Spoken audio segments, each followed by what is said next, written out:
Good evening and welcome to NTD News. I'm Stephanie Cox. Here are today's top stories. A group of pro-life activists are facing federal charges. Their alleged activities at a Tennessee abortion clinic could put them behind bars. President Biden pardons thousands of people convicted of marijuana possession and orders a review of the drug's legal status. A judge rules DACA illegal. What the ruling means for the Obama-era program and the illegal immigrants that it's shielding from deportation.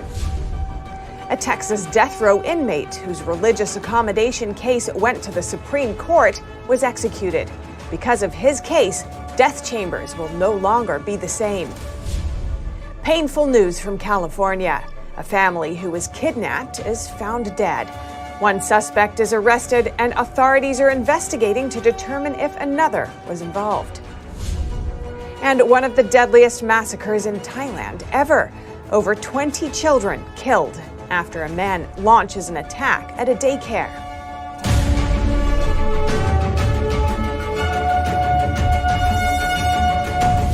The Justice Department indicted 11 pro-life activists Wednesday, allegedly for blocking the entrance to an abortion clinic. The Daily Signal reports the FBI raided one activist's home. NTD's Arlene Richards reports. In March 2021, a group of pro-life activists allegedly blocked the entrance of an abortion clinic.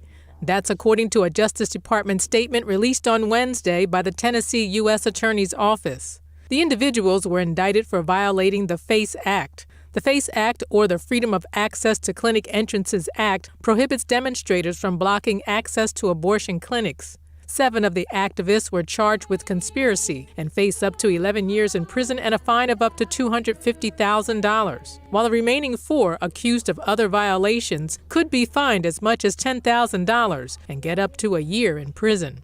Another pro-life activist associated with the group told the Daily Signal that the FBI raided the home of one of the charged activists with guns drawn. The DOJ alleges the protesters planned a blockade at the Calif Health Center clinic and blocked the clinic's entry doors and prevented a patient and an employee from entering. Arlene Richards, NTD News, New York. President Biden today pardoned all federal offenses for simple marijuana possession. He also announced he's starting a review of how the drug is classified, the first major steps toward decriminalization. The move fulfills a campaign promise and is likely to please Biden's voter base. It also comes ahead of the November midterm elections. Biden is urging state governors to follow suit, but said that important limitations on trafficking, marketing, and underage sales of the drug should remain. The Biden administration is reportedly preparing to ease sanctions on Venezuela so the South American country can increase oil production. That's after OPEC announced its plans to decrease production. The Wall Street Journal reports that the Biden administration is on its way to scale back sanctions against Venezuela so that Chevron Corporation can resume pumping oil there. That would reportedly reopen doors to the American and European oil markets for Venezuela. The Journal reports that the U.S. expects the Maduro regime to cooperate with Venezuela's opposition and hold free and fair elections in 2024 in exchange for the sanctions relief. That comes after OPEC Plus announced they'll cut oil production by 2 million barrels per day, their biggest decrease since 2020. Earlier this year, President Biden tried to get OPEC to increase production. Rock Zierman is the vice president of the Domestic Energy Producers Alliance. He tells NTD turning to Venezuela is the wrong thing to do at this time. At a time when we have war in Eastern Europe, when we have the hurricane season in the Gulf, now is the time to be harnessing our own energy resources. It is not the time to go begging to dictators all over the world to please give us the energy which we have here at home if we were just given permission to go out and harness it. The Biden administration has been criticized in the past for not increasing domestic oil production. The White House responded that domestic producers already have leases that they're not using. Zierman says having a lease doesn't automatically mean being able to get oil. Having a lease is only the first step of a long journey to actually getting permission to drill. You have to do environmental review. Then you have to prove whether or not there's oil there. Just because somebody gets a lease doesn't necessarily mean that there's oil there. It's perspective. Biden's National Security Council reportedly pointed out that democratic progress in Venezuela is key for their oil production, saying there are no plans to change our sanctions policy without constructive steps from the Maduro regime. They say the deal can still fall through if the conditions aren't met. Reporting by Arian Pastar, NTD News. And President Biden is in New York today touting the CHIPS and Science Act. He spoke on new investments and guardrails to protect them from ending up in China. NTD's Iris Tao has more. Touring an IBM plant in upstate New York, President Biden vows to help America lead the next decade by boosting chip production. This is about economic security, folks. It's about national security. The United States has to lead the world in producing these advanced chips. IBM announced a $20 billion investment in New York to develop and manufacture semiconductors and more. And the White House says the announcements are part of a manufacturing boom fueled by the CHIPS and Science Act that Biden signed into law in August. The law provides over $52 billion for the chip manufacturing industry in the U.S., and Biden says it will help solve a domestic chip shortage and help the U.S. gain an edge over China. China is trying to move ahead of us in manufacturing them. It's no wonder, literally, the Chinese Communist Party actively lobbied against the CHIPS and Science Act that I've been pushing in the United States Congress.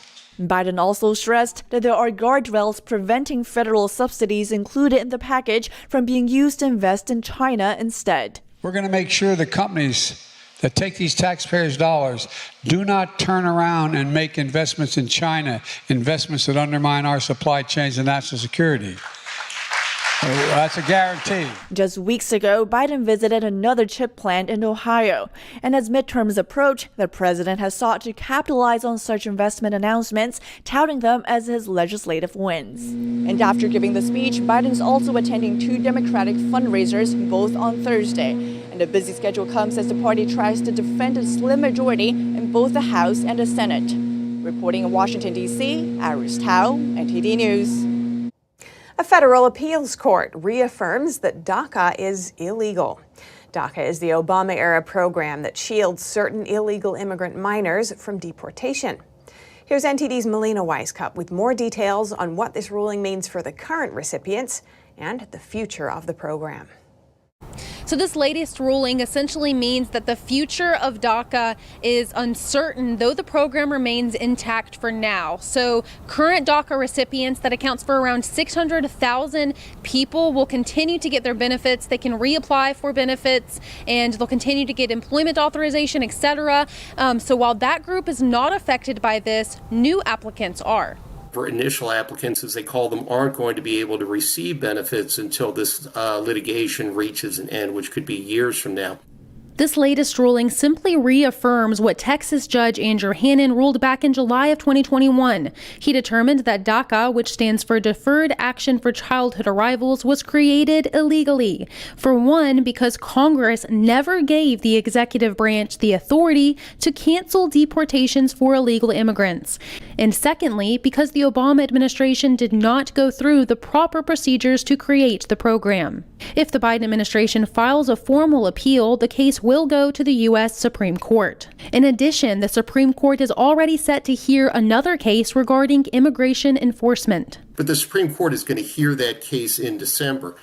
The decision in that case is actually going to have a huge bearing on whether or not the Biden administration can continue to ignore the laws that Congress has written and allow, tens of thousands, hundreds of thousands of people into the United States a month.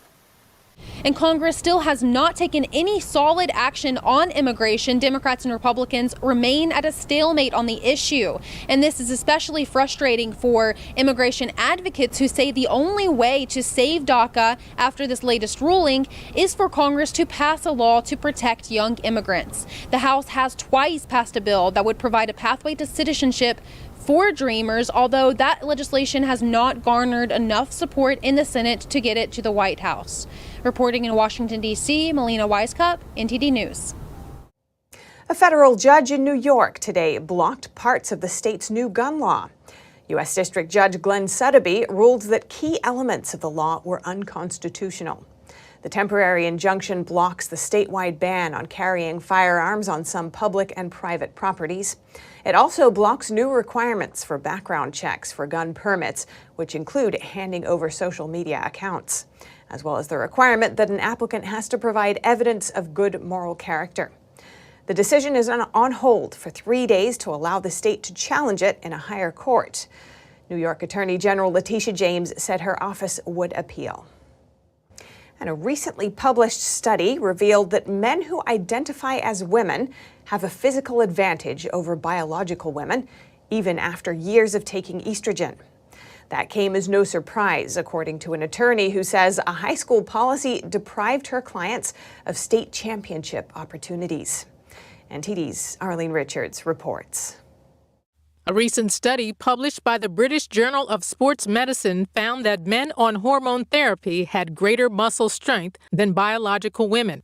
The study's objective was to evaluate performance and muscle strength in men who started hormone therapy after reaching puberty. Studies show that even after a couple years of testosterone suppression, it doesn't undo the physical advantages that males inherently have. The study looked at men who began taking estrogen and other agents between the ages of 12 and 35. They took the hormone for an average of 14 years. Christiana Kiefer, senior counsel at Alliance Defending Freedom, is representing a group of female athletes in Connecticut who she says were prevented from advancing in their sports. So why don't you tell me about the case that you have brought on appeal in Connecticut? Yes, well, starting in 2017, first one male and then two male athletes began to compete in girls' sports in Connecticut, and it had a devastating impact on girls across the state. In fact, those two male athletes won 15 women's state championship titles over the course of just 3 years, and they impacted my clients. They deprived them of advancement opportunities, state championship titles, and the opportunity to compete in front of college scouts. The case was dismissed last year because the athletes had graduated. NTD asked the Connecticut Interscholastic Athletic Conference how their policy meets the requirements of federal law. Their spokesman said in an email they have no comment. But Kiefer is going forward with the case and says it's important to prove how federal law protects equal opportunities for female athletes. She hopes to restore her clients' winning records. What I think it does is it highlights what would happen across the country if the Biden administration has its way. As I'm sure you're aware, President Biden has proposed changes to Title IX that would rewrite biological sex to include gender identity, and by means of that, open up women's sports teams to members of the opposite sex. We know that has a devastating impact on female athletes, and we truly hope that the Biden administration will not take this unlawful step that would so negatively impact girls across the country. Kiefer says if her appeal is denied, she is prepared to take the case to the Supreme Court. Arlene Richards, NTD News, New York.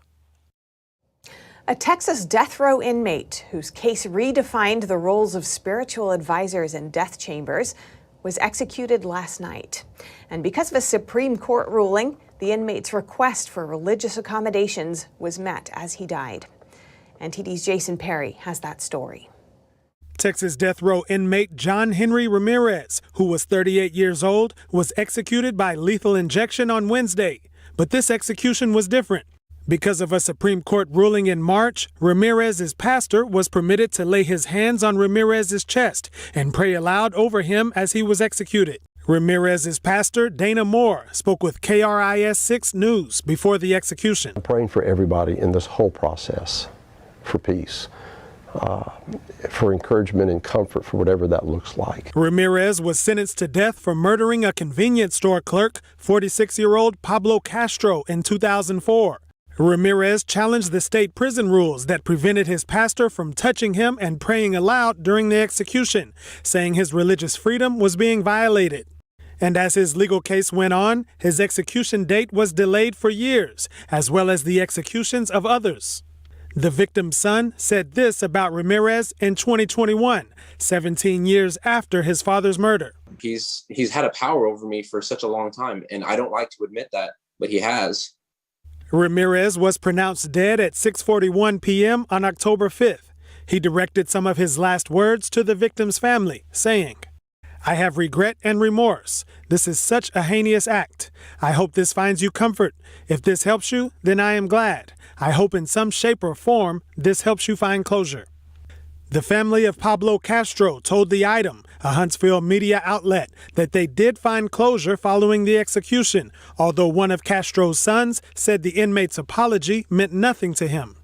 Castro's son Fernando said this, "In the end, our dad's hard work did not go in vain, because through all this we have gone through, without his presence, we've remained as he wanted us to be, hardworking men and women with integrity."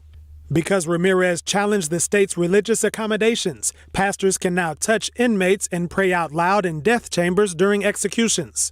Ramirez's attorney commented on the Supreme Court's decision. Every time one of these cases goes up to the Supreme Court, there seems to be this sort of landslide effect in favor of religious liberty. I think that's something that needs to be taken into account. There's a reason why that result obtains. That is what society has chosen to do through its democratic institutions. Jason Perry, NTD News.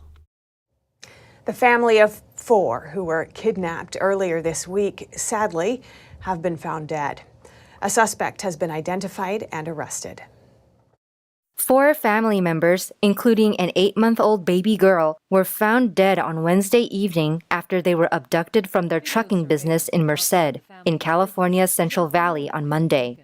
County Sheriff Vernon Warnke confirmed the deaths of the baby, her mother, father, and uncle. He said they were found in a rural area after a farm worker alerted authorities. We've got crime labs coming in from Department of Justice, and we're going to be most of the night processing the scene. There's no words right now to describe the anger I feel and senselessness of this incident. Police showed video surveillance of the family getting kidnapped at gunpoint, with their hands apparently zip-tied. By Tuesday, the sheriff's office identified 48-year-old Jesus Manuel Salgado as a person of interest in this investigation. He was taken into custody and is currently getting medical attention and in critical condition after an attempted suicide.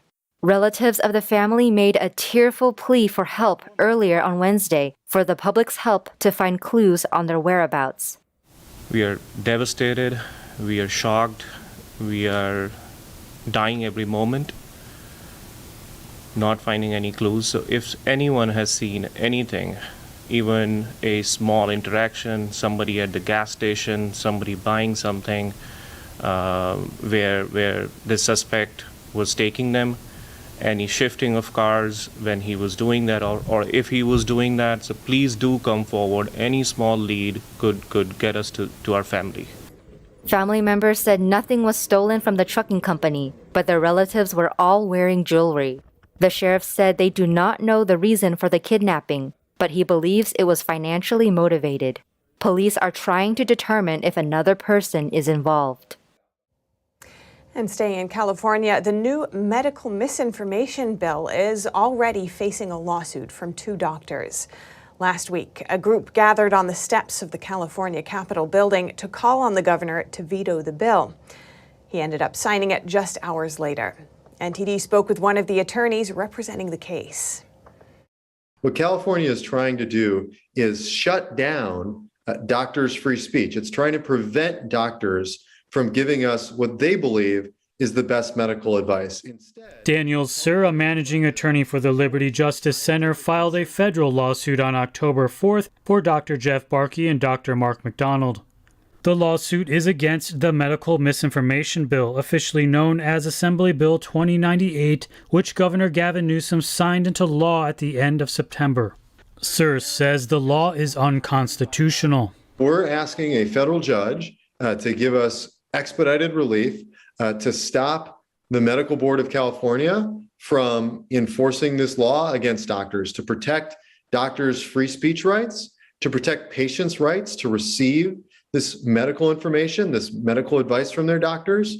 The suit, filed in Central California U.S. District Court, is against the Medical Board of California and Attorney General Rob Bonta.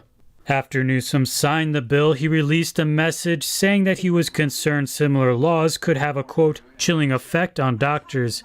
The 14th Amendment in the Equal Protection Clause, it says that government is going to be neutral among citizens when we have differing views in a debate. And the problem here is that California is coming in and trying to force one view on all doctors. Sir added that the government is continuously overstepping and going over its, quote, constitutionally appropriate role, and blocking that overstep wouldn't be possible without people standing up and taking legal action. I really appreciate that Dr. Barkey and Dr. McDonald have stepped up to participate in this lawsuit, to bring this case. We are only able to defend our constitutional rights and liberties when we have people willing to step up and defend them in court. Carlos Villatoro, a spokesperson for the medical board, said the agency does not comment on pending litigation. Attorney General Rob Bonta's office said as of October 4th, it had not yet been served. Coming up, North Korea launches yet another round of ballistic missiles. The U.S., South Korea, and Japan are responding. And in NBA news, LeBron James made known his Vegas retirement plans last night in a plea to NBA Commissioner Adam Silver. NTD's Dave Martin has those details. That and more coming up.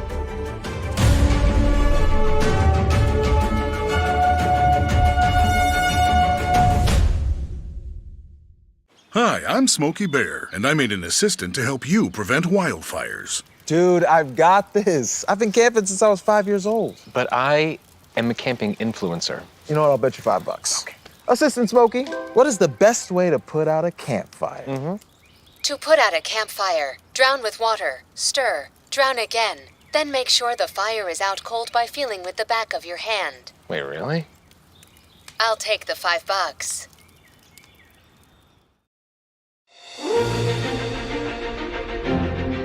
NTD's Capitol Report. It's about getting answers, cutting through the fog of politics. It's about your questions and our chances to ask. What is the net impact of the American incarceration rates? Thank you for joining us. We're speaking to those in power to find out what does this mean for the people. We're here so you are in the know.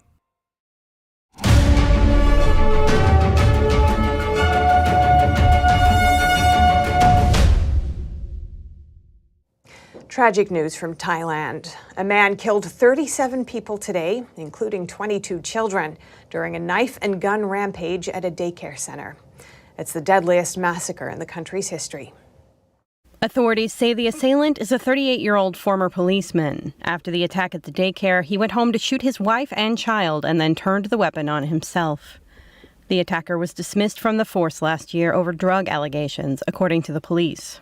He faced trial and was in court on drug charges hours before the shooting. After leaving court, the assailant went to pick up his child at the daycare center in Uthe Sawan, more than 300 miles northeast of Bangkok. When he didn't find the child, he went on a knife and gun rampage. Most of the children who died were stabbed to death, police said. Thai Prime Minister Prayut Chan-o-cha tweeted that the incident was shocking. The massacre is among the worst involving children killed by one person. In Norway, 69 people, mostly teenagers, were killed at a summer camp in 2011, while the child death toll in other cases includes 16 at Dunblane in Scotland in 1996 and 19 at a school in Uvalde, Texas this year. And in the Indo-Pacific region, the U.S. is conducting a missile defense exercise with South Korea and Japan. This is after North Korea conducted another missile test earlier today. North Korea on Thursday fired 2 short-range ballistic missiles, which landed in the sea off the Korean peninsula. This was the regime's 6th missile launch in less than 2 weeks. Hours later, North Korea also flew 12 warplanes near its border with South Korea. 30 warplanes from the south took off in response. Again, we are still assessing the specific nature of the most recent launch, which I will reiterate, posed an unacceptable threat to the region. And to take a step back, we again condemn the DPRK's October 5th ballistic missile launch. The North Korean regime accused the U.S. of ratcheting up tensions by sending the aircraft carrier USS Ronald Reagan to the region. Just hours after the launch, U.S., South Korean, and Japanese warships conducted a missile defense exercise in the Sea of Japan.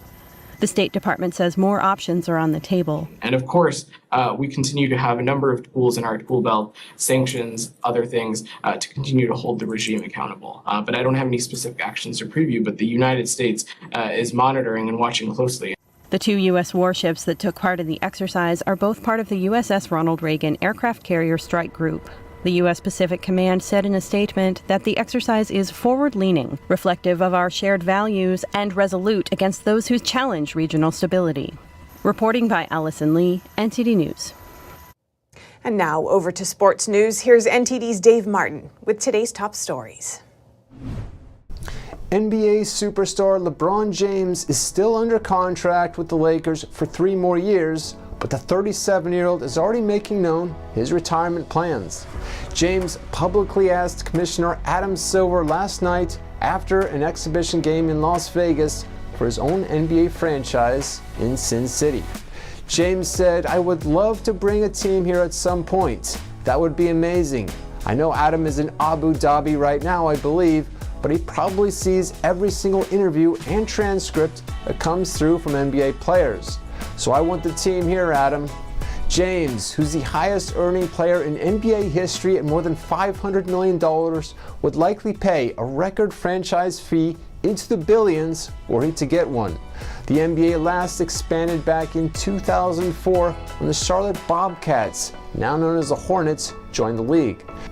Now owned by fellow superstar Michael Jordan, the team paid a $300 million franchise fee, which would be a bargain today. Forbes.com recently appraised the league's 30 franchises and valued 14 of the 30 teams at $2 billion and up, with the lowest being the Memphis Grizzlies at $1.5 billion. And in WNBA basketball news, Brittany Griner's wife, Sherelle, told CBS Mornings that her 2-time gold medal winning wife is at her, quote, absolute weakest moment in life right now, with her appeal set to be heard later this month. Sherelle said that after the hearing, Brittany could be moved to a Russian labor camp. Griner was given a 9-year sentence back in August after authorities found vape cartridges in her luggage at a Moscow airport back in February. And tonight in sports, no baseball games are on the schedule, but the NFL is in action with the Colts visiting the Broncos on Amazon Prime's Thursday Night Football tonight at 8:15 Eastern. That's all for your sports news today. Back to you, Steph. Thanks, Dave. Well, that's all we have time for now, but we'd like to keep the conversation going. And so we're also keen to hear what you think. So if you have any news tips or feedback for our show, please do email us at eveningnews@ntd.com. We look forward to connecting with you again soon. Till tomorrow, I'm Stephanie Cox.